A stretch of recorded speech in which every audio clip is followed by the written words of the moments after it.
kuba into yokubana ndingaqeqeshwanga ndiqeqeshiwe, kodwa ndandixele into yokubana ndizawuphila ngale ndlela ndithanda ngayo. Haleluya. Kodwa Nkosi yam wafika uYesu wayitshintsha eyam impilo. Haleluya. Ingako ndimele ukumphakamisa namhlanje, ingako ndimele ukumphakamisa uKristu. Ndingayiphakamise enye into, ndiphakamise yena yedwa. Haleluya. Ngoba nguye yedwa onamandla, nguye yedwa oye wazibonakalisa kweyam impilo. Haleluya. Wayitshintsha impilo yami. Haleluya. Haleluya ke bangcwele, kusemnandi ukusindiswa. Haleluya.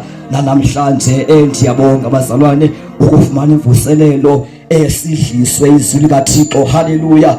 Akho nto thingayivanga. Haleluya.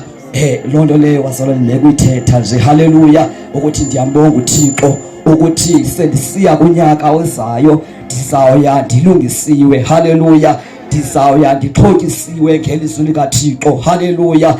Senzelwe incebe enkulu kakhulu ongayivanga lemvuselelo lilishwa kuye akanalakhi. Haleluya. Mandithethe phandle loo nto leyo. Haleluya. Sinencebe enkulu kakhulu bazalwane ukulungiswa. Haleluya.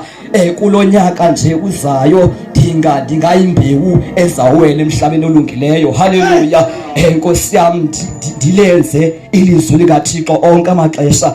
Nkosi yam ukuvuseleleka kangaka sometimes ndibe nepicture yami singathi uThixo ndingahlale ndimkhonza oko. Haleluya. Ndandisitsho ke kubhunathi apha enyakeni sithi awuve kumandi xa sihlangane sonke singabantu bakaThixo pha eKapa, isingathi singabe sithathe nje iveki yonke. Haleluya. Kanti Nkosi yam kuza imvuselelo elolhlobo ingoDisemba. Haleluya.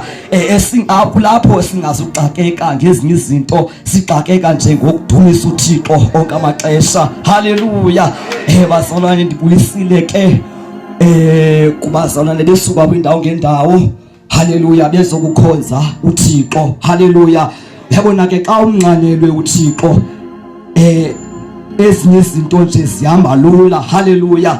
Xa unolangazelelo wayidla ngotsho utata uMzayiya athi xa unezilo yokukhonza uThixo awubi naxhala lezinye izinto. Haleluya. Silapha nje bazalwane sincame konke ukuba bangabe bengomnye umuntu benzaba ne-excuses xa kuthiwa kuzoyokhonzwa, kodwa ke nxeni nje yokufuna uThixo, yokufuna uncedwa nguThixo. Haleluya.